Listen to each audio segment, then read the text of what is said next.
When we are listening to inner voice, is it our thoughts, or we are just listening to something coming automatically from somewhere? Is something about us or else? We often assume that thinking is an active process, a deliberate act of the mind to create ideas, analyze problems, and form conclusions. But have you ever noticed that when you are thinking, it feels more like you are listening to an internal voice rather than constructing thoughts from scratch? This phenomenon, often overlooked, is a crucial key to understanding the nature of thought itself. Our internal chatter, also called the inner voice or self-talk, is the primary mechanism through which thoughts appear in consciousness. But where does this voice come from? Why does it sometimes seem involuntary? More importantly, can we control it? This article explores the profound implications of internal dialogue, the nature of thought, and how conscious awareness of this process can transform the way we think, feel, and act. Most of us experience thoughts as words in our heads. This inner speech is the foundation of cognition, yet few stop to analyze its nature. Internal chatter arises from various mental and subconscious processes, often reflecting memories and past experiences, social conditioning, and learned beliefs, ongoing problem-solving and decision-making processes, repetitive loops of worry, doubt, or self-judgment. When we think, we are essentially listening to a playback of the mind's stored information, which includes past experiences, emotions, cultural conditioning, and expectations. This is why certain thoughts seem to pop into our heads automatically, even when we are not consciously trying to generate them. Neuroscientific research suggests that thinking activates the same areas of the brain used for hearing and language processing. Studies using fMRI scans have shown that the inner voice engages the brain's auditory cortex, particularly in the left hemisphere, where speech and language processing occur. This is why, when you think, it often feels like you are listening rather than actively speaking. The mind plays back its ideas as if it were an external sound, even though there is no actual auditory input. For example, if you close your eyes and imagine someone saying your name, you can almost hear it in your head. This is because your brain is using the same neural pathways it would if someone actually spoke to you aloud. Not all internal chatter is within our conscious control.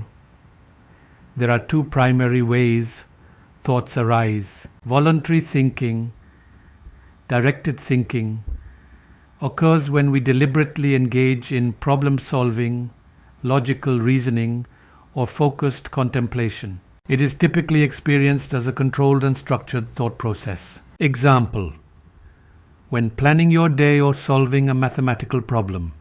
B. Involuntary thinking, automatic thought loops, arises without conscious intention, often repetitive and emotionally charged. It includes worrying, self-criticism, and mental overthinking. Example: ruminating about past mistakes or fearing future events. The problem arises when involuntary thoughts dominate our mind, leading to stress, anxiety, and mental exhaustion. These thought patterns often stem from deeply ingrained neural circuits formed by habitual reactions to life experiences. Why does internal chatter feel like a separate voice? A major reason why thinking feels like listening is due to the structure of the human brain. The conscious mind, active awareness, and the subconscious mind, reservoir of automatic processes, operate somewhat independently. The subconscious mind generates thoughts based on stored memories, emotions, and beliefs. The conscious mind perceives these thoughts as if they were an external input. This dual process makes it feel as though we are hearing our thoughts rather than actively constructing them. It explains why thoughts sometimes seem to emerge on their own, as if another entity within us is speaking, the relationship between thought and identity.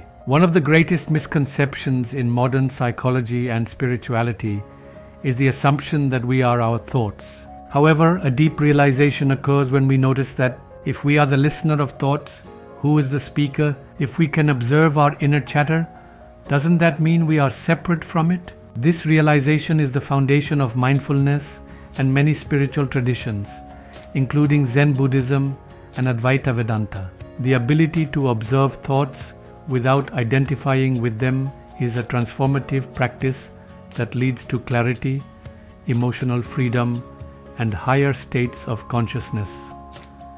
The impact of internal chatter on emotions. Thoughts are not just passive words in our heads. They trigger emotions and influence our physiology. Negative self-talk can activate the amygdala, the brain's fear center, leading to stress responses such as increased heart rate and muscle tension. Positive affirmations can engage the prefrontal cortex, associated with logical reasoning and well-being, promoting relaxation and confidence. Understanding that you are listening to these thoughts rather than being controlled by them is the first step toward emotional mastery. How to control internal chatter. Since thoughts arise like a voice we listen to, we can learn to regulate what we tune into. Here are practical methods to take control of internal dialogue. A. Mindfulness meditation. Observing thoughts without reacting to them reduces their control over us. This practice strengthens the ability to separate from automatic thinking. B. Cognitive reframing. NLP CBT techniques. Replacing negative thought patterns with constructive ones helps reshape neural circuits. Example: instead of "I'm not good enough," replacing it with "I am learning and growing every day." C. Left nostril breathing. Ida Nadi activation engages the parasympathetic nervous system, calming the mind and reducing overactive thoughts. Used in Swarvigyan to enhance creative and intuitive thinking. D. Maintaining a daily diary and thought auditing. Writing down recurring thoughts can help identify negative loops and break free from them. Seeing thoughts on paper makes it easier to distinguish between reality and mental distortions. E. Anchoring affirmations. Creating positive mental anchors can help override negative self-talk. Example: using a specific word or gesture to trigger a state of confidence, the higher purpose of thought observation. When we truly understand that thinking is more about listening than active creation, a profound transformation takes place. We shift from being controlled by thoughts to being witnesses of our own mental processes. This allows us to detach from negative self-talk and cultivate inner peace. We can begin using thought as a tool rather than being enslaved by it. It opens the door to higher states of consciousness, creativity, and self-realization. In essence, thinking is not you, it is something happening within you.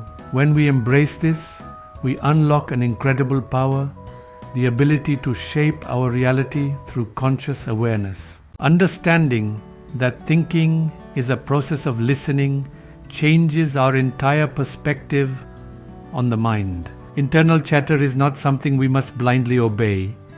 It is a script we can rewrite. The moment we stop identifying with our thoughts, we gain the power to choose which ones serve us and which do not. By mastering this awareness, we move beyond reactive living and step into a state of clarity, peace, and profound inner wisdom. The mind becomes a servant rather than a master, and we become the conscious architects of our reality.